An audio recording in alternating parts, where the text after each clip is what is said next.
Let's bring in NBC News Capitol Hill correspondent Ali Vitali, who joined us more on that rally that was held in Miami. So, Ali, we just heard some of what former President Trump had to say. Meanwhile, Florida Governor Ron DeSantis held his own separate rally and more rallies on the state's Gulf Coast. Notable they weren't together. What was their overall message to voters? Yeah.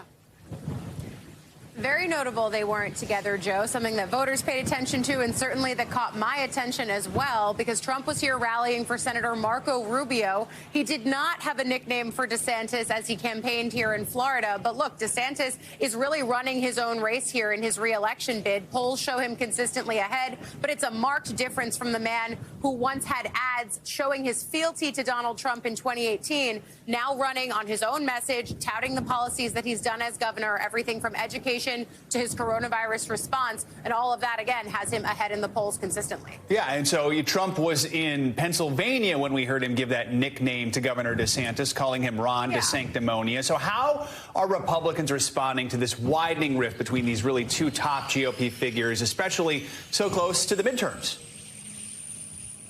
This is a rift that the timing is not ideal, but it has been happening in the shadows of this primary for 2024, which has been happening throughout the 2022 cycle. This is how presidential contests work. There's a lot of bricklaying that happens even before most Americans and reporters even tune in. But look, for DeSantis and Trump, this is the collision course that they have always been on. Republican donors and operatives who I've been talking to say that for everyone else who may want to run in 2024, it gets really hard with the big names like Trump and then also DeSantis clearly weighing their options here. DeSantis saying he's not going to serve a full, not committing to serving a full 4-year term necessarily if he's reelected as governor. At the same time, Trump clearly teasing another presidential run. That could happen in as soon as a few days after the midterms happen. Clearly, both of them are thinking about it. In the words of one Republican donor to me, it's really hard with names like Trump and DeSantis for anyone else to have any oxygen in this race. But at the same time, it's still really early, guys. Yeah, so with both of these two teasing, not yet committing, but we expect to hear more soon, how are the voters reacting to these two possible candidates?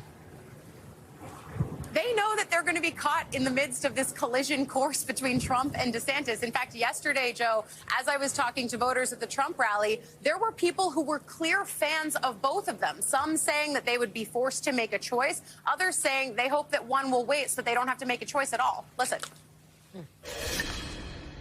I think Trump sees Ron as a very viable competitor, and it's the silence is so loud that he's not invited that it just bolsters Ron as a competitor that Trump sees as formidable. It's going to be tough. It really is. I'll be very honest with you, because we love Trump and we love Ron DeSantis. Personally, I'm hoping that we get 4 more years of Donald Trump and 8 years of DeSantis.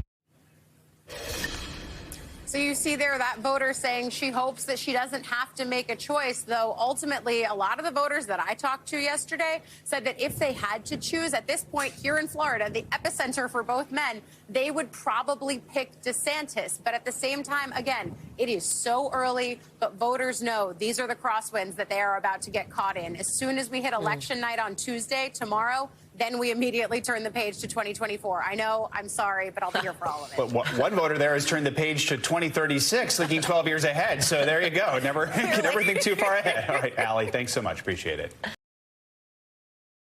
Thanks for watching our YouTube channel. Follow today's top stories and breaking news by downloading the NBC News app.